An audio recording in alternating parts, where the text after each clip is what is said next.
Welcome back to another episode of Rock Boys Football, continuing to take a look at some of these intriguing matchups, week one of the college football season, and we're going to the late night slate as Coastal Carolina goes on the road to play the UCLA Bruins. UCLA, Dill, just naming their starting quarterback this morning. Ethan Garbers wins the job over Dante Moore, the talented five-star freshman, and Colin Schley. Excited to see what he can bring to the program. We'll get into the quarterback talk in just a second. Before we get into the matchup again, just want to say thank you to you guys, and especially the UCLA fans. We just took a deep dive into this program, about a week ago, hyping up Dante Moore. So now we got to backtrack a little bit, talk some more Ethan Garbers. But the support from the UCLA fans, truly means a lot. We learned a lot from you guys, enjoyed talking some ball in the comment section. So one, if you do enjoy the content, consider subscribing to the channel. But more importantly, let us know in the comment section how we're feeling about this matchup. The best part about doing this, talking ball with you guys. So appreciate you guys for real, rocking with the boys. Dill, I'm gonna give you the tee box here. You've been kind of carrying the water for this UCLA program. How are we feeling about this matchup? I mean, honestly, I think we're all excited to see now Ethan Garbers play. I mean, if he's beating out Dante Moore, come on. And that's what I'm kind of thinking. That to me feels like Chip Kelly wants a guy who's going to run this offense very smoothly. Because frankly, in the Chip Kelly style, that's what you need. You need a guy who's on time, makes the throws that are there, and let the scheme kind of carry itself. Yeah, I think he doesn't want guys playing outside of it too much. And I do wonder if that's kind of what led to Ethan Garbers being the more experienced guy and comfortable with the scheme who's going to operate it the way Chip wants it operated. Okay, so I kind of agree with you. I agree that no doubt Ethan Garbers, having been with the program for that long, that helped him win the job. Don't get me wrong. That being said, I don't want the narrative to be you're just going with the game manager. Ethan Garbers is a guy, Carson Beck starting for the University of Georgia, back-to-back national titles. Ethan Garbers coming out of high school was ranked as a higher prospect. This was a highly sought-after quarterback that has a ton of upside as well. Don't get me wrong. Does Dante Moore probably offer more upside than Ethan Garbers in terms of career projection? Yeah, sure he does. He's a generationally talented quarterback. But this narrative that Ethan Garbers is coming in as a game manager, if Colin Schley played, he's a game manager. Ethan Garbers is a talented quarterback that really can elevate this UCLA offense. I was seeing so many Twitter things about just about Ethan Garbers winning because of experience. This dude can ball, and I'm excited. If he beat out Dante Moore for the job, you're getting good quarterback play out of UCLA this year. Yeah, and that's, it's time for him now to prove us all wrong, me included. You wrong, not me. Ethan Garbers. No, I said me included, and I meant us as in the royal us or whatever, the Twitter sphere. And I'm sure that's what he's going to try to do, and we'll see. He's frankly got a perfect matchup to go light it up. You're looking at a Coastal Carolina team that on defense, especially against the pass, is just very weak. Yeah, getting into the matchup, I do agree with you. Even, we were talking about Dante Moore being a perfect matchup for him. It's going to be a good matchup for whoever's playing quarterback. This is a Coastal Carolina defense. We'll get to their offense. They can play offense. Grayson McCall is a great quarterback. This defense, not good, especially in the secondary. 94th in yards per game, and then 129th in explosive plays given up? This is a defense that's extremely leaky in the back end, and quite frankly, I don't think you could ask for a better first start for Ethan Garbers for the 2023 season than going up against the Coastal Carolina team that really not great in the back end. Yeah, and obviously I think it's UCLA offense. You look at it, yeah, they lost some pieces, especially at running back with Charbonnet, but returning a fair amount of production, honestly, and I think it was huge. Bringing in the production. 100%. And getting Sturdivant in the portal to kind of be that number one guy, I think was massive because obviously Bobo took on that number one role. Yeah. But Sturdivant as a pure wide receiver, I think has higher athletic upside and offers more as that number one guy. And then you kind of just slowly fill it in around him with Loya and Brown, who are both, they fit that Chip Kelly offense. I would throw in Kyle Ford there too. This is a tough narrative.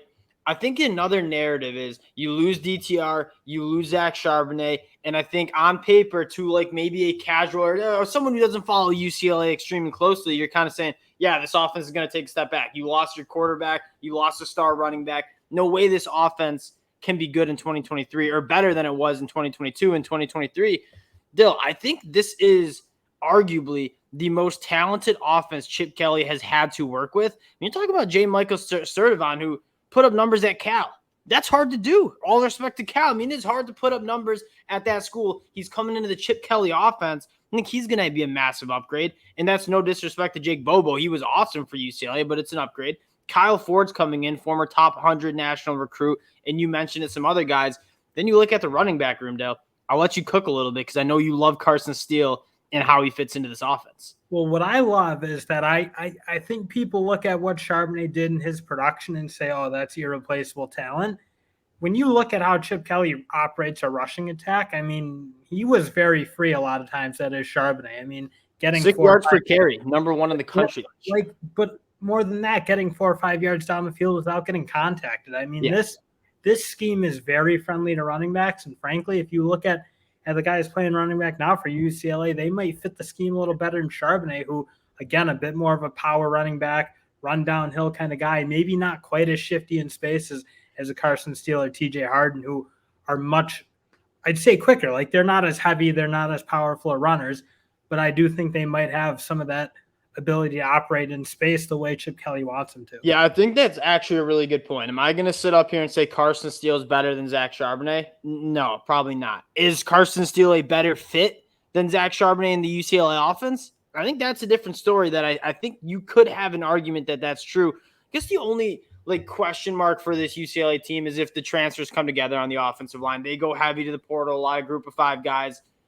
Can that come together? Now, the one thing I'll say is, do I think this offensive line is going to be elite? Is it going to be a top 10 group in the country? No, I don't think UCLA fans would say that.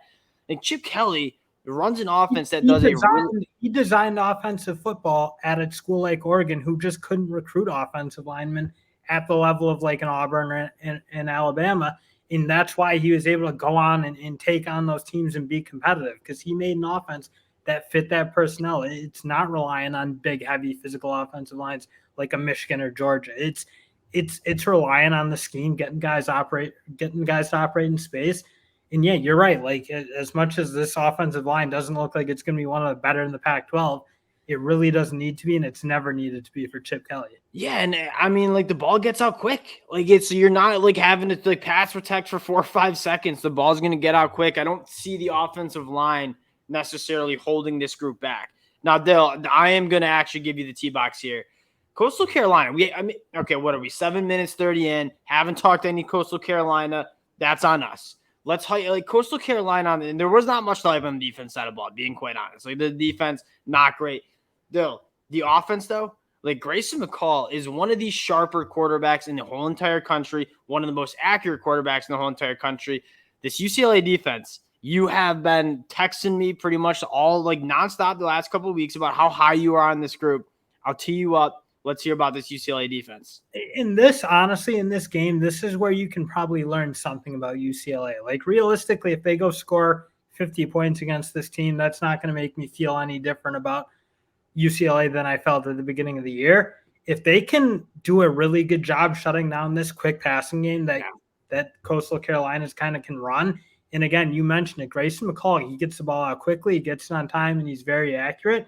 And if you look at what UCLA did last year, that's what killed them. They could not stop that quick passing game. They didn't give up a ton of big plays, but they gave up a zillion yards. Yeah, that's by some paper cuts, yeah. I mean, they were knocking right on the door 300 yards, which is a lot in college football.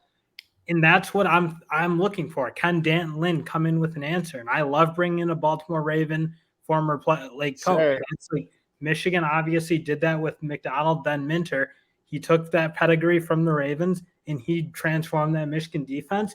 If D'Anton Lynn can do something like that for UCLA, who I think has the talent in that secondary, I mean, big, long, athletic corners, if they can start challenging wide receivers and take away some of the easy stuff more consistently, I think this UCLA defense is a wildly different place. You noted that, and I kind of agree. And you lose some guys. I think Mo Osling was really good for UCLA.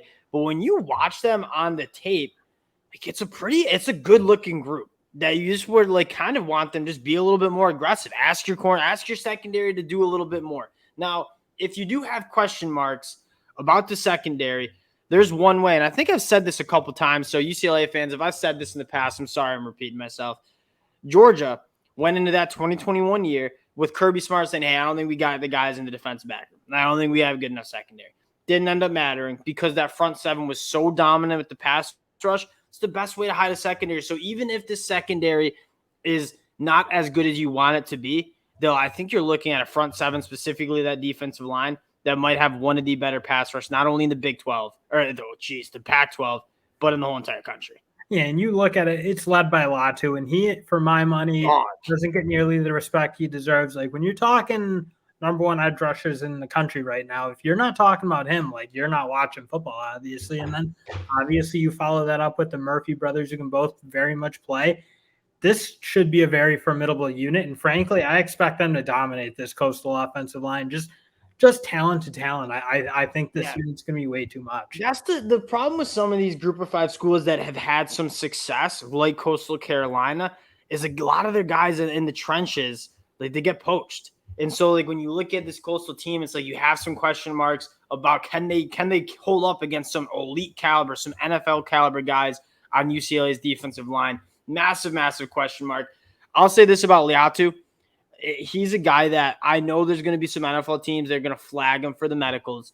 Whatever team gets him, and if he stays healthy, is going to be the steal of the draft. I already know it's going to be the steal of the draft if he stays healthy, because he's a guy that's criminally underrated in the national football, like the college football landscape, and in the NFL draft landscape. And to kind of echo, I like their insight too. Like Gary Smith, Jay Toya, like, it's a good group. Murphy brothers, second year at the Power 5 level, they can take some steps. Really good backers. This is a UCLA team that I know 2 weeks ago were really, really high on. I really like this matchup against Coastal Dill. I guess let's get into the pick here. Sitting around 14.5, 15.5. Who you riding with here? I think I love UCLA. And that's just like straight up. I think UCLA is so underrated.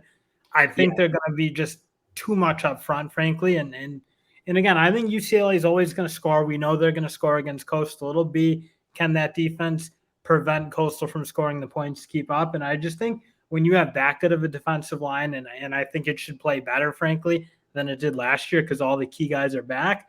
I just don't see how this Coastal team can match up with that. Yeah, at the end of the, I'm with you. UCLA, I'll take the points. Like, the only thing you worry about is just this team. Grayson McCall is very good.